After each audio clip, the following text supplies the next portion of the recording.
Salam, salam outsider, le débrief commence maintenant.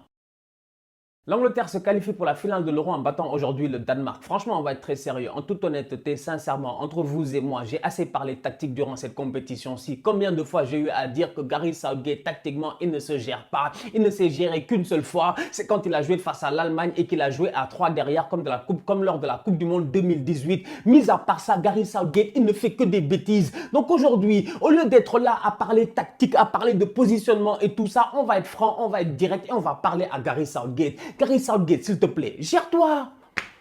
Gère-toi. Franchement, gère-toi. Mec, c'est 1-1.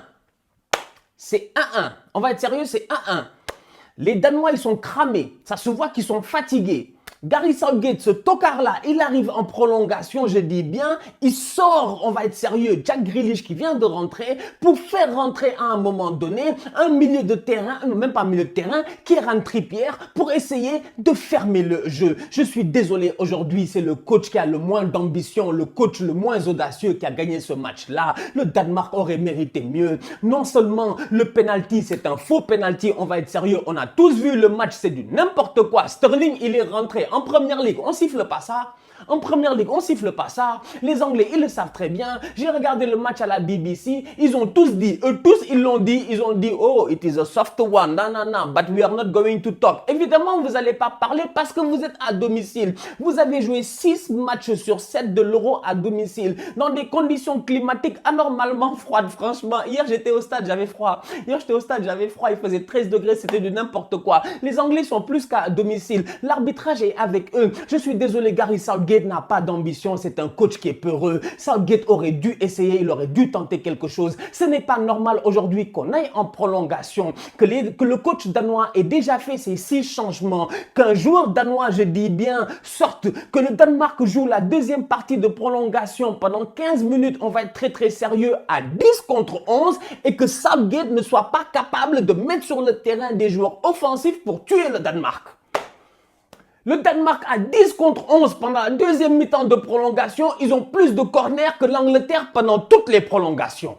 Mais il y a des questions à se poser à un moment donné. C'est la raison pour laquelle je dis qu'aujourd'hui, venir et parler de positionnement tactique, tout ça là, ça va nous fatiguer. Tout l'Euro, on a parlé de tactique. Maintenant, parlons des faits et soyons sérieux. Gareth Southgate, s'il réussit à battre Roberto Mancini en Italie lors de la finale de dimanche, ah ouais, là, je serais choqué. Là, je dirais franchement que Southgate, il a dû récupérer le marabout de Zidane. Toute la compétition, j'ai dit que l'Angleterre, s'il joue en 4-2-3-1, s'il joue en 4-2-3-1, les deux doubles pivots, j'ai aucun problème. Declan Rice, on va être sérieux. Et puis Calvin Phillips, c'est 2 joueurs extraordinaires. C'est 2 joueurs qui ont un super volume de jeu. On est d'accord sur cela. Le problème, c'est les 3 et le 1. Et j'ai dit plusieurs fois que Harry Kane, dans les 3, c'est lui qui doit remplacer Mason Mount. Parce que Harry Kane, avant qu'il soit réellement fort, avant que tu ailles chercher le plein potentiel de Harry Kane, il faudrait que tu regardes les matchs de Tottenham en première ligue. Moi, c'est pour ça que des fois, je suis fatigué de parler. Parce que moi, il y a des gens, je vois que ces temps-ci, il y a des gens, ils m'aiment pas, ils me détestent, je sais pas, ils essaient de me fatiguer, tout ça. Mais c'est parce qu'ils sont pas honnêtes avec eux-mêmes. Moi, je regarde tous les matchs, je suis là et je les débriefe. Je connais cette équipe de Tottenham là, même si je ne les apprécie pas. Et je sais que Harry Kane, avant qu'il soit réellement fort, il descend sur le terrain, il crée le jeu, il l'ouvre sur Son Heung-min, il l'ouvre sur Lucas Moura, il l'ouvre sur n'importe qui d'autre. Aujourd'hui, je suis désolé, soyons sérieux. À la minute où Harry Kane redescend sur le terrain, qu'est-ce qu'il fait? Super ballon pour Saka qui s'applique sans aucun problème. Superbe centre. Sterling est là. Il y a assez de tergiversation pour que Simon Kjær égalise. Je regarde ça et je me dis, l'Angleterre n'avait jamais été menée dans cette compétition-ci. Ils sont menés pendant 10 minutes, ils réagissent. C'est bien, ça montre que sur le terrain, tu as des joueurs de caractère. Mais le problème, c'est que le coach, il n'est pas fort. Parce que le coach, à un moment donné, il sort le mauvais joueur. Pourquoi Saka sort? Pourquoi Saka sort? Franchement, Saka est en train de faire un super match sur le côté droit. Saka a un volume de jeu extraordinaire. Il ne perd presque jamais le ballon. Mais sort Mason Mount. Mason Mount n'a pas fait un bon match, franchement. Il sort pas Mason Mount, il sort Saka, il fait rentrer Grealish, il change de côté Sterling. Sterling passe à droite, Sterling se noie. On n'a plus vu Raheem Sterling. C'est-à-dire qu'aujourd'hui, moi, je suis désolé, mais Southgate, C'est incroyable, c'est incroyable. Il a eu de la chance face aux Allemands, il a réussi à s'en sortir.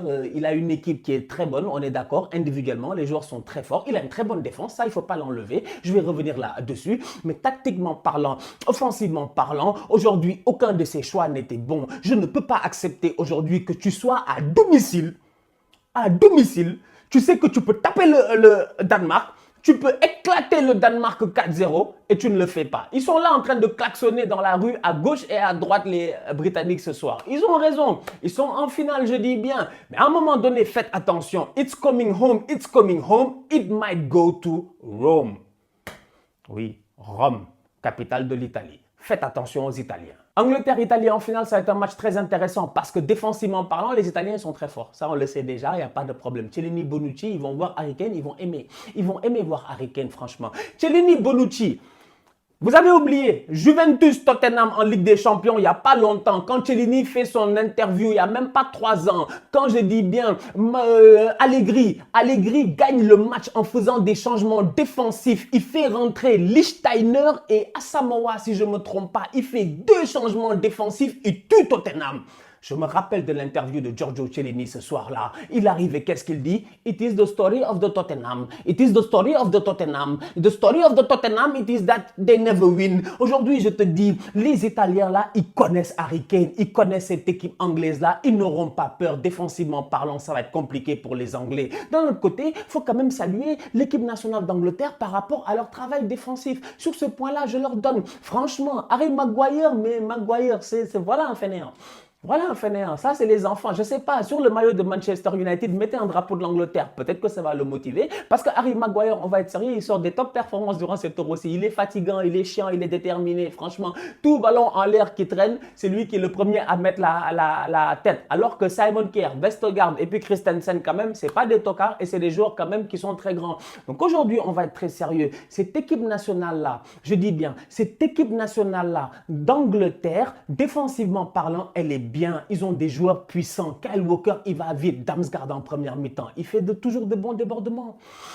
Damsgaard peut créer la différence plusieurs fois. Malheureusement, tu dribbles Kyle Walker. En fait, tu dribbles Kyle, il y a Walker qui arrive. Tu fais crochet à Walker, il y a Kyle qui revient. Les gars vont trop vite en fait. Ils sont trop puissants, sincèrement. Luke Shaw sur le côté gauche, il a l'image de sa saison. Il est extraordinaire, franchement. C'est, voilà, comme disent les Anglais, c'est Roberto Carlos. C'est un top player, sincèrement. Donc défensivement parlant, tout va bien. Les 2 doubles pivots, ils font le taf. Mais l'animation offensive, elle est stéréotypée. Elle est stéréotypée. Elle est stéréotypée. Et je te dis que Dieu préserve les Anglais, que les Italiens, ils ne réussissent pas à tenir Sterling. Parce que s'ils tiennent Sterling, mais les Anglais, ils vont faire comment? Ils vont faire comment? Avec un coach qui a peur d'attaquer à domicile alors que ton adversaire en prolongation joue à 10 contre 11, tu n'es pas capable de faire entrer des joueurs offensifs. Les Danois, pendant les 5 dernières minutes, ok, j'abuse, pendant les 10 minutes, avant les 5 dernières minutes, parce qu'à un moment donné, ils ont fait un olé pendant 3 minutes et tout ça, c'est normal, ils sont en infériorité numérique. Mais pendant 10 minutes au moins, ils ont l'occasion d'aller créer du danger. Ils ont des corners, franchement. Bryce Weiss, il frappe, etc.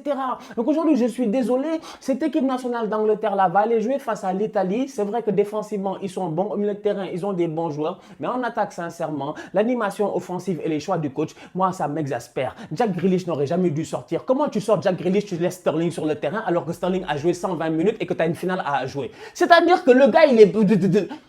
Dites-moi que j'ai tort. Dites-moi que j'ai tort. Dites-moi que j'ai tort. Que quelqu'un vienne me dire, Stan, tu as tort, tu dis du n'importe quoi. Parce que moi, à un moment donné, je suis fatigué, franchement. J'ai dit, j'analyse les choses froidement. J'analyse les choses froidement. Je m'assois calmement. Je réfléchis, je cogite. Et je ne peux pas accepter les choix que Southgate a fait aujourd'hui. Bravo à l'équipe du Danemark. Bravo à l'équipe du Danemark, je dis encore bravo à l'équipe du Danemark. Ils ont été sensationnels au courant de cette compétition-ci, franchement. Christensen a élevé son niveau, tout comme il l'a fait cette saison, je dis bien, avec Chelsea. Il a été très bon aujourd'hui.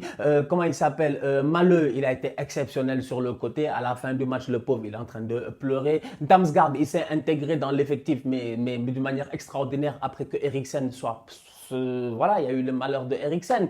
Parce que, rappelle-toi, premier match Danemark, quand il joue face à la Finlande, je l'avais débriefé, on était là tout l'Euro, machallah. Quand le Danemark joue face à la Finlande, le premier match là avec les Pukki, il joue en 4-3-3. Il joue en 4-3-3. Eriksen, c'est un numéro 10. Mais à un moment donné, il s'est rendu compte que sans Eriksen, ça va être difficile, je dis bien, de jouer en 4-3-3. Il est passé en 3-4-3 et derrière, sincèrement, ça a été fluide. Ça a été très, très beau. Damsgaard a été extraordinaire. Aujourd'hui, il claque un coup franc, ma foi. Maman, franchement, on va être sérieux. J'ai vu le président de la... Il est où ça? À la Sampdoria, non? J'ai vu le président de la Sampdoria apparemment qui a dit que Damsgaard, ils l'ont acheté 7 millions. Il a dit que Damsgaard, si ce n'est pas 45 millions cet été, il ne vend pas. Il a raison. Il a raison. Il a raison. Le petit a 20 ans, 21 ans, il est trop fort. Moi, je rêve à Arsenal, je dis bien, d'avoir Damsgaard. Damsgaard côté gauche. Saka côté droit.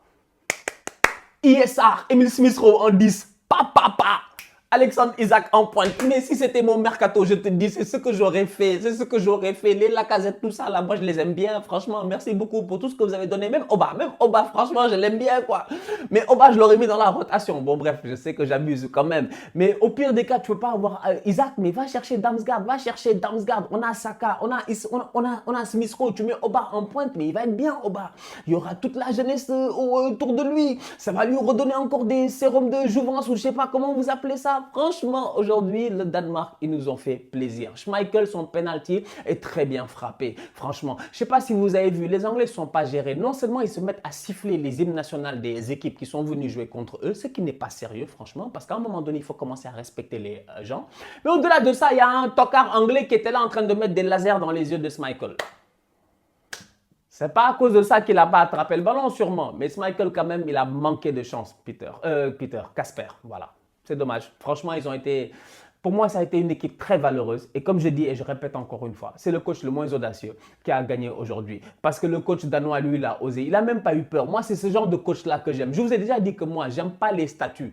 Donc moi, quand il a fait sortir les Damsgaard, tout ça, j'étais content. Je me suis dit, oui, tu as raison, parce que Damsgaard faisait un bon match, mais il manquait un peu de peps à un moment donné. Les Anglais sont revenus après un début de match catastrophique de la part des Anglais, même si pendant 5 minutes, ils ont mis la pression. Après, pendant 20 minutes, ils dégagent des ballons comme du n'importe quoi. On était de retour en 1966. Kick and rush. Ils ont cru que c'était de l'athlétisme. Kyle Walker, il passe son temps à accélérer sur le côté comme du n'importe quoi. Donc, les Anglais ont fait un début de match moyen, c'est vrai. Mais après, je me dis, les Danois, ils ont manqué ce fond-là. Il leur a manqué un petit fond, franchement. Dolberg, il a été très bon au courant de la compétition. Aujourd'hui, encore une fois, dans ses mouvements, tout ça, très intelligent comme attaquant. Voilà un boy qui peut-être mériterait un peu plus que Nice, mais bon, voilà. C'est dommage. Je me sens un peu mal pour les Danois. C'est triste, mais c'est comme ça. C'est le football. La famille, il me reste 2 matchs. 2 matchs. Franchement, 2 matchs. Brésil-Argentine, Italie-Angleterre. Et après, I'm out. On a fait un marathon de malade, c'était cool. En plus du voyage, je suis crevé franchement. Je suis là en vidéo comme ça, je fais le guerrier et tout. Mais dans mon corps, c'est compliqué, je suis fatigué. Mais Dieu est grand, on est là parce que vous avez été là durant toute la compétition. Donc avant même qu'on arrive en finale, je tiens à vous remercier. Tous mes followers, du fond de mon cœur, franchement, merci. Merci, merci, merci. Sans vous, franchement, je ne serais pas là en train de faire des vidéos. C'est parce que je suis là à faire des vidéos, parce que vous êtes là à regarder. À chaque fois, je vous dis, on se capte très bientôt pour un nouveau débrief. J'espère que vous serez là parce que je serai là. Et si vous, vous êtes là, moi, je suis là. Donc, merci beaucoup. La famille, on se capte très bientôt pour un nouveau débrief. D'ici là, on continue à liker, on continue à partager. On s'abonne, on s'abonne, on s'abonne. On est ensemble, on reste en santé. Tous outsiders.